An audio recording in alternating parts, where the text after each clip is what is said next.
Hey guys, and welcome back to another edition of our React series where I get to have the lovely, lovely pleasure of seeing all the cool tanks that you guys send into us, all the cool stuff in general, pets, whatever, and basically react to it in real time. Yep. I haven't seen any of this stuff before. Brian likes to hoard it all, and then I get the pleasure of seeing it before. This is all fresh and brand new to you, though. Yes. And I love doing this stuff. It's a lot of fun to see what you guys send in. And I am ready. Brian, if you would be so kind as to hit us up. I would be so kind.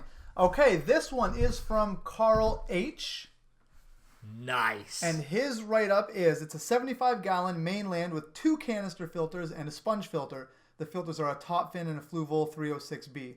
I just did trim, so you can see the heater and most of filter stuff. I can't remember all the plants I have, but my carpet plant is dwarf swords. Some of the plants are baby tears, Amania gracilis, scarlet temple, Abana plant, Hygrophila blue, and some crypts. Yeah, I can see the crypts are doing awesome. Everything's actually looking really good. Awesome. I love it. I'm really digging it. One thing right off the bat, I'm going to talk about the plants and stuff, but one thing right off the bat that I think you selected really, really well was the background you put on the tank. Because most people looking at this tank would probably think it just has a black background.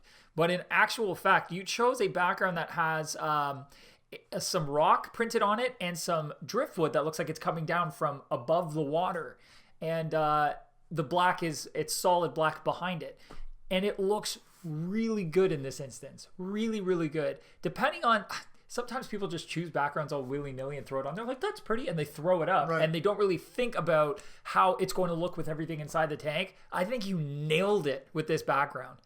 You didn't choose a plain background, which is the easiest thing to do. You chose something that was printed, and it looks really, really good. Oh man, your plants look phenomenal. The cryptocoryns look crazy happy, growing nice and tall. Lots of foliage, lots of color. The looks like a sword right in the front. Lots of color on that too. Your carpeting plants look happy. There could be some more filling out to happen, but like you mentioned, you just trimmed. I don't know how much you removed and stuff like that, but everything looks wonderful. Your angels look super happy. Your I love the rainbows you put in there too. They look excellent. It is just a really, really nice tank. And I love the warm color of the tank. I don't know if there's some tannin in the water or if it's the lighting that you're using, but the warm tone of everything inside the aquarium really looks good. It's very, really very much reminds me of like an Amazonian type tank. And I'm always a big fan of that. You know, you don't, in an African cichlid tank, want the water to be tinted a color.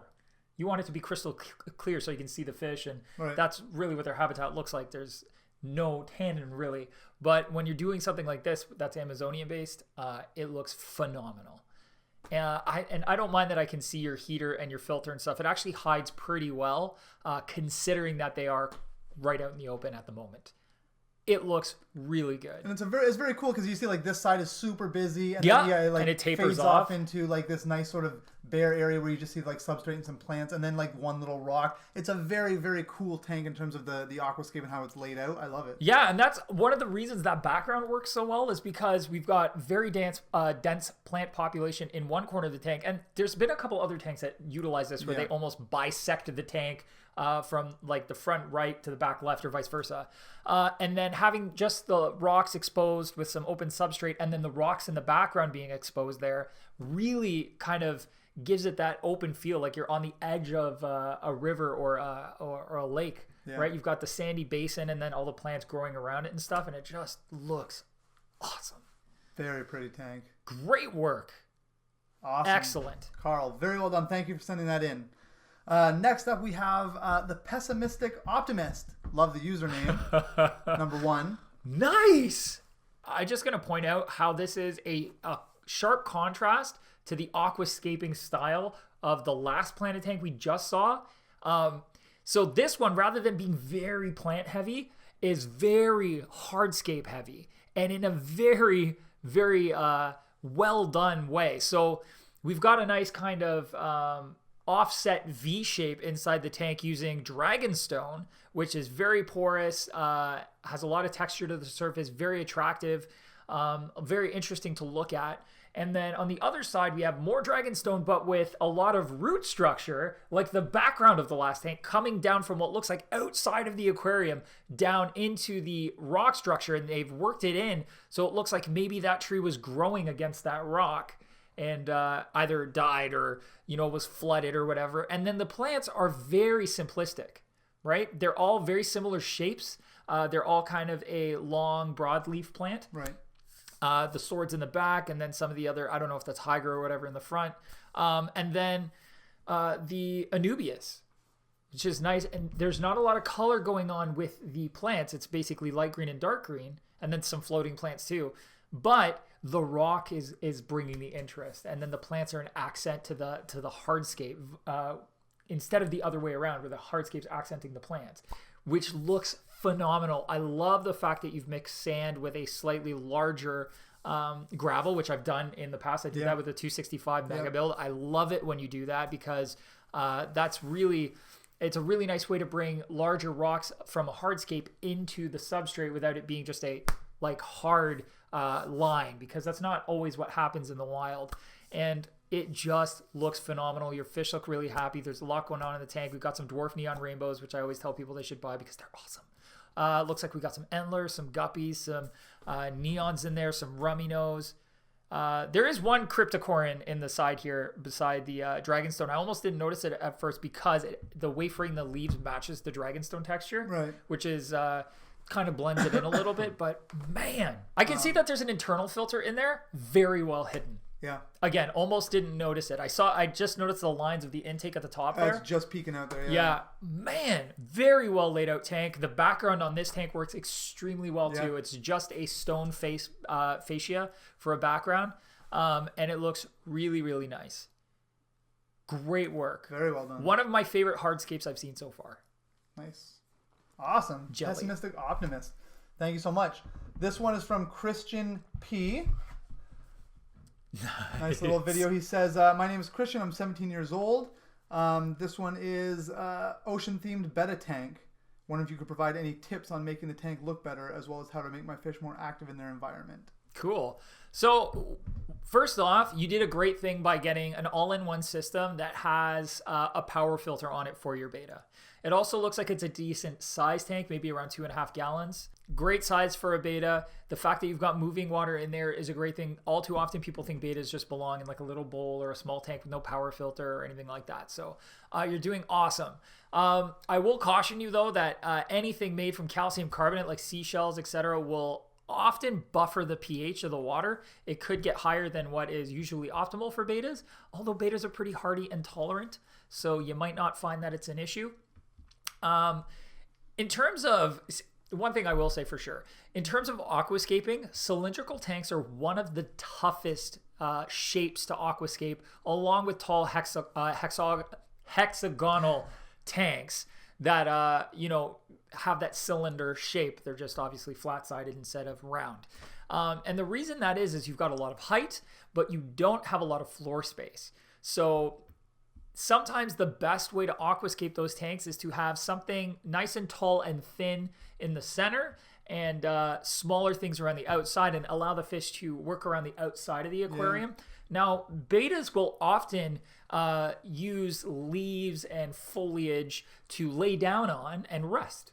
So if you have what I would probably do is get a nice big Anubias, maybe like a barter eye or something, and put that right in the center of the tank. I know it's not the ocean theme you're going for, but I get even a basic substrate. It looks like that's just white gravel. That could work, and get that in there so that it's somewhere between the, it's going to have leaves between the lower sections of the tank as well as the top sections. And you may find that your betta just starts using that as a way to kind of hang out and chill, which they will often do. Bettas are not always the move around and swim around and be active kind of fish. They'll take resting time, even in a tank with lots of flow. So you could give that a shot. But I think all in all, you've got an awesome little system there for your betta. I'm sure your betta is going to be very happy. You keep up on water changes and feeding and everything, and you're going to have a betta that's going to live a long, healthy life. So great work. So glad to see that you've got that betta in appropriate housing. Yep. This is a 10-gallon with platies, 2 adults and 6 fry. Again, just wanted some advice on tips for making them the tank look better and how to make the fish more active in their environment. Nice. All right, so if you're going to stick with the plastic plants, we actually have a great video on how to utilize plastic plants to make your tank look awesome in a natural way.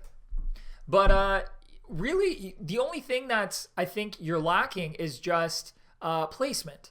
So you've got a lot going on in the tank. You've got some short plants on one side, tall plants on the other. That's an aquascaping technique. So you're creating like a nice slope, but you've got a lot of negative space, probably more than you actually want. You've also got a very busy background, which will help make it look fuller, but only if you have enough stuff in there to kind of bridge the gap between the foreground of the tank and the background of the tank. If it's just flat gravel and flat background, your eye's going to notice right away. And that's probably what you're unhappy with at the moment with the tank. The fact that you notice right away that, here, let me do it at the camera, that it's just two flat surfaces. So what I would suggest is get some more plastic plants of varying sizes and stagger them from the background to the foreground, and maybe the back corners of the tank coming in that V shape, and you may find you like that a lot better. Maybe grab some driftwood or some more rock that's got more size to it and work that into the aquascape as well. So you've got a nice big piece of stone and then you're working some plants around it.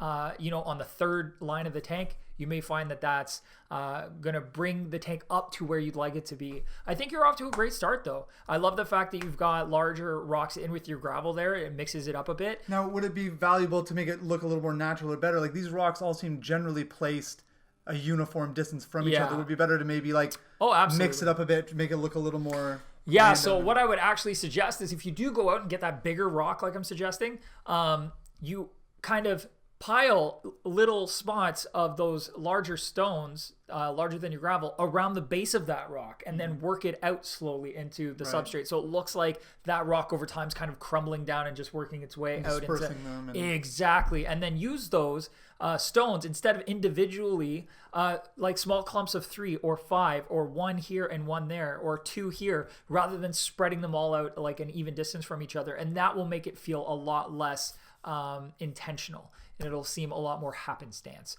which is also what people are usually looking for. They don't want to look like it was man-made. They want to feel like their tank just kind of happened like that in nature. So yeah, but you're off to a great start. Very cool. Awesome. Thanks so much, Christian P. All right, this next one. What do we got?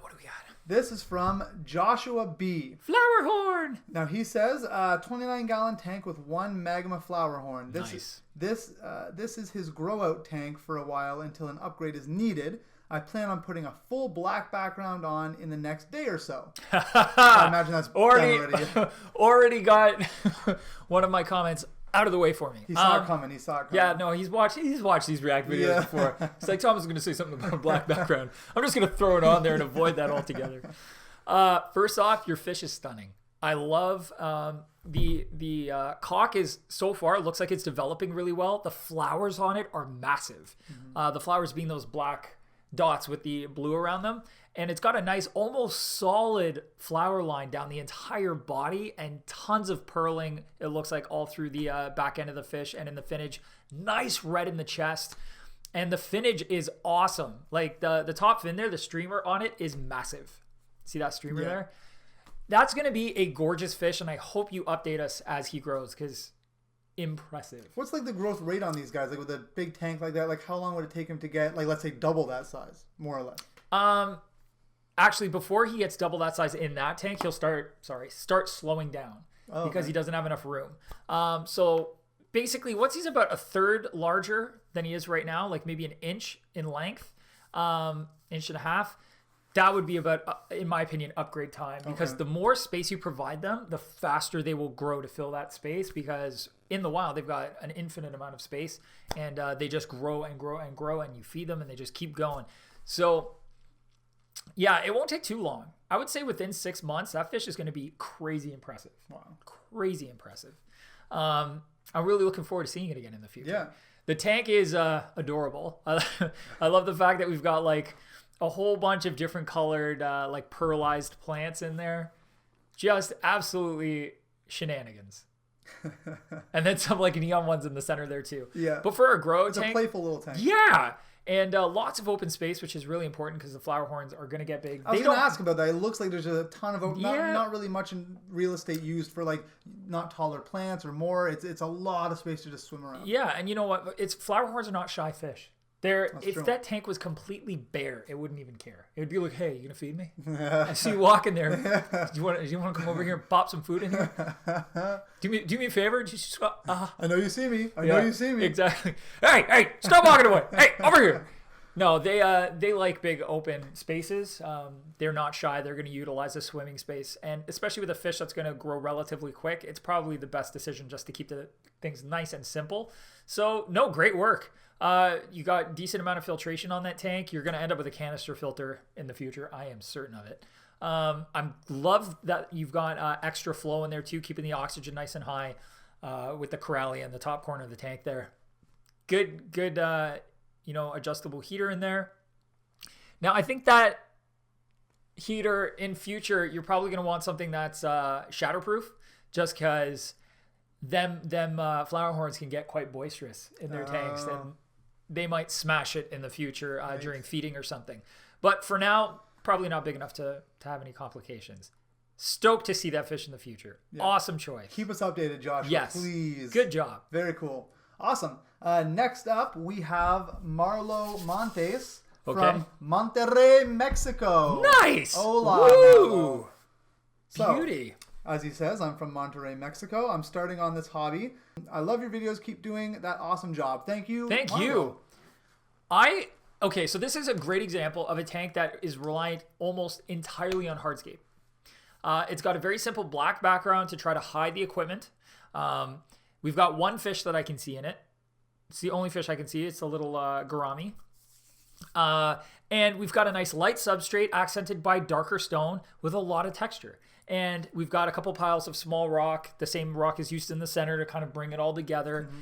And it's a very simple scape. Ultimately, really, really, really elegant. And the simplicity of it really makes it attractive. Honestly, great job. The fact that you've got a nice light tan colored substrate and a fish that marries that sort of tone is really cool, because you've got it looks like the color of the substrate's just swimming around inside the aquarium.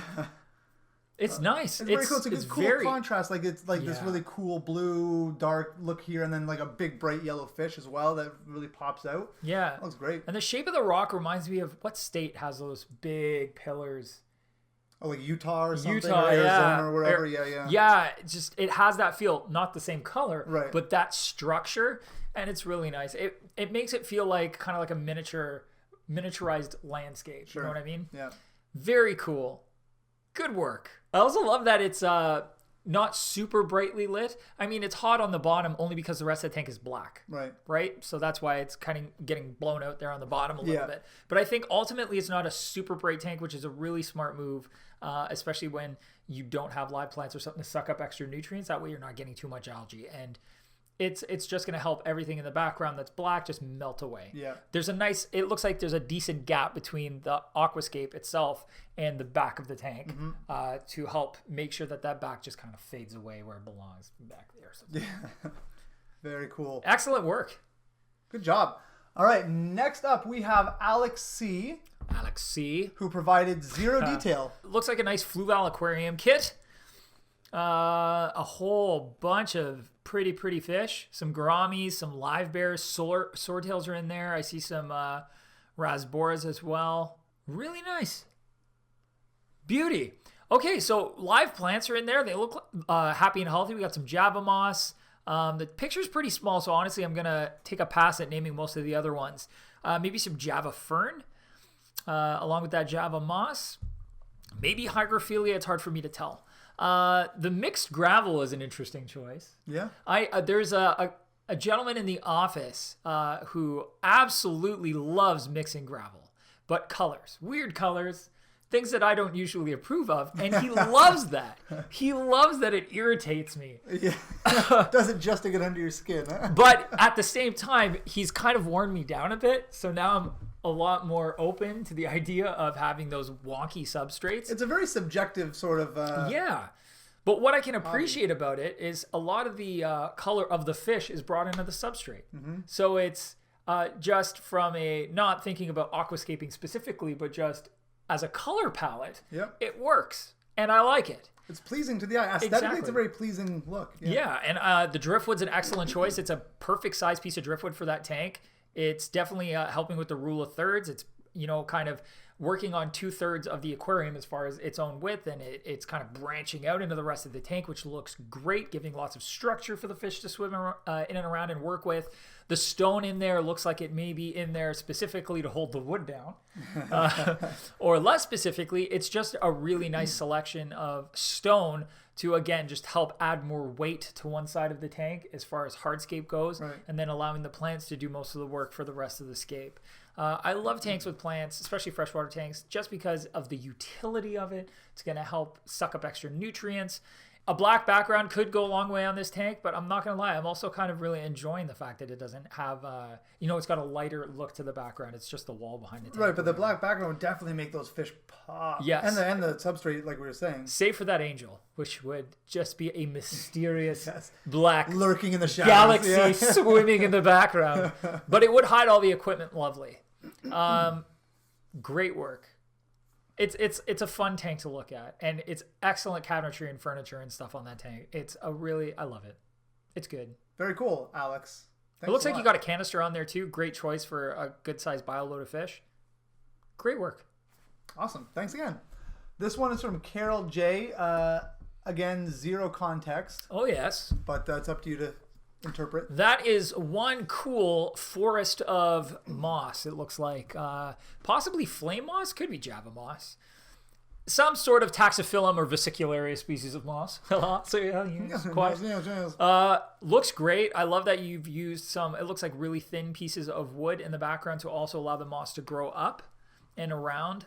That could just be one big piece of driftwood that is literally encased in moss, right? Which is great. I love Java moss or mosses in general, vesicularia, taxiphyllum, whichever, for exactly that reason. You can get awesome amounts of coverage. It adds that jungle feel to the tank, especially if you want to do like a miniature aquascape, which just kind of looks like we've got like a nice ornament in the front there that looks like some sort of monuments or like Mayan ruin type thing. Yeah.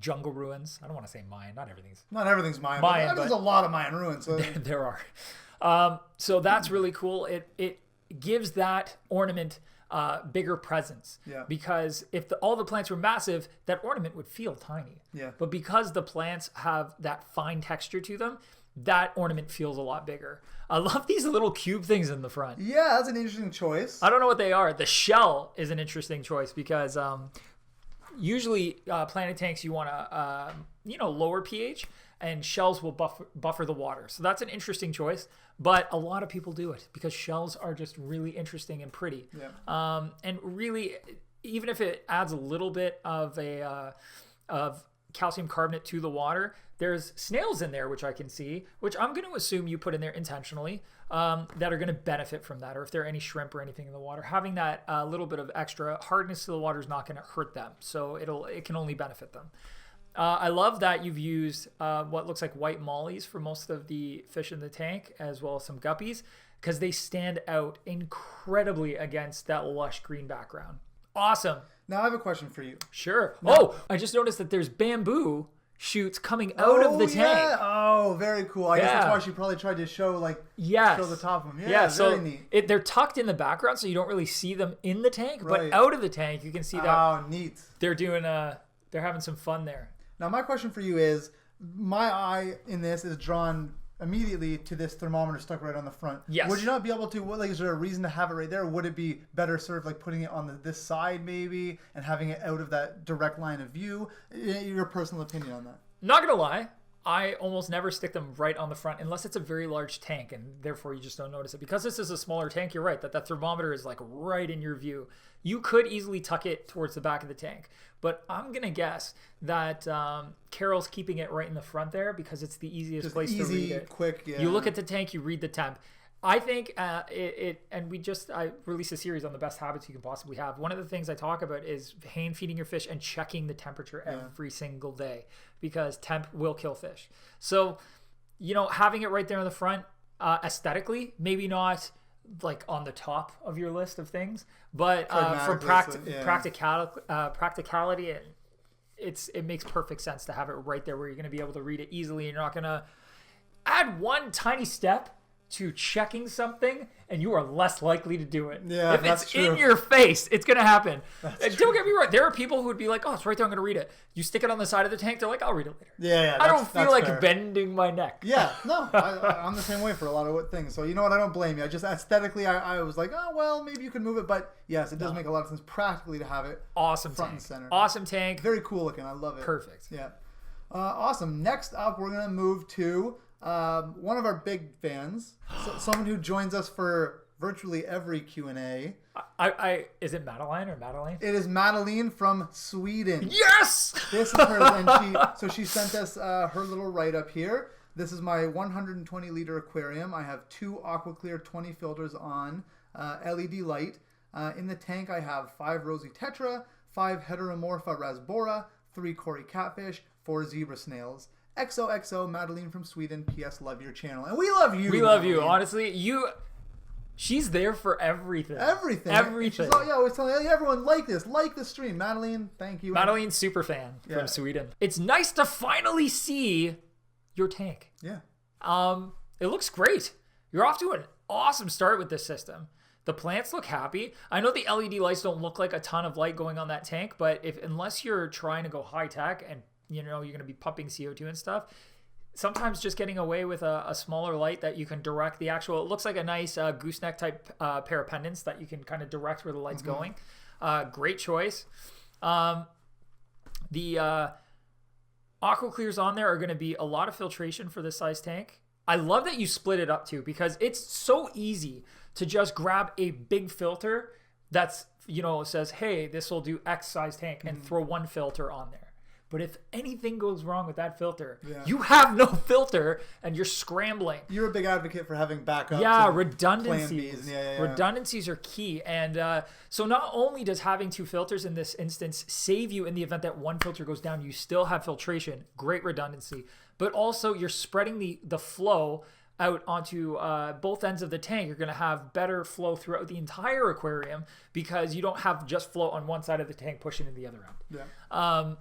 So that's awesome. It looks fantastic. Your fish look really healthy. They look super happy. I love your fish selection so far. All of these fish are going to absolutely adore being in a tank that's going to be full of plants. I love the little rock cave you've created there. Lots of open space. I think you're probably going to be aiming, I'm guessing, for like a Dutch style aquarium where you've got lots of lush plant growth and hardscape is secondary. So I think your scape so far is perfect, and it's going to, as those plants grow in and fill out and you trim them and replant them or add new plants, that is going to be one really cool, thick, lush tank. You know what else I really like? The wallpaper. Yes, I love that. That little accent thing. I'm like, yeah, that looks very classy. It's a really nice wallpaper. Yeah, really neat. Honestly, having a glass top on the tank, although condensation and glass getting dirty will cut down the amount of light going into the tank, what it helps with is your fish not getting out of the tank, right? But largely evaporation, because keeping up with evap can be tough. Yeah. And contrary to some belief, topping up a tank that's evaporated halfway is not the same as doing a water change, which happens. People actually think the that. lazy man's water change. It's not a water change. It's for the lazy man. It's like, I'm just going to allow my fish to deal with higher and higher concentrations of nitrates. It'll be like 100 ppm of nitrate by the time it's evaporated halfway. And then I'll top it back up. I'll cut that nitrate in half to them, and they'll feel better about it. But then the next time it's 200 ppm. And then 300, and then it's fish soup. Anyways. Not good. Thank you so much for sending in a tank. Yeah, I'm awesome to see it. so glad I got to see one of your tanks finally. And she's been asking, hey, when are you going to react to my aquarium? So, Madelene, we finally got to it. Thank you so much for sending it in. And we look forward to seeing it again. Yes, and I want to see it again as it progresses. Yes, please. Whether it's through this series or you just send it to us on social media or whatever. Just keep us updated. Please. I think let's call it a day with Madelene's tank. Okay. We made it through, I think, like eight or so of these aquariums for this episode. So we'll call it a day there. I get addicted. I never want to stop. I know. We'll stop recording. We'll jump right back into it. Sounds good. We get the best of everything. Next episode. Yes, next episode. Thank you guys, as always, for sending in your photos for Thomas to react to. We do appreciate it. For those of you watching who haven't sent one in, if you want to have Thomas give you tips, tricks, advice, pointers, and general praise, send in your photos and videos to my email address. It's in the description down below. That's where you can find that. If it's your first time watching one of our videos, please subscribe. We do these react videos, but we also do live Q&As. We do how-to videos. Aquarium builds, yeah. All kinds of stuff. So make sure you hit that subscribe button and that little bell to make sure you get notified whenever we have content coming out. You won't regret it, we promise. We'd love to have you. Follow us on social, Facebook, Instagram, anywhere you want to follow us socially would be great. And I guess with all of that said, as always, keep on tanking.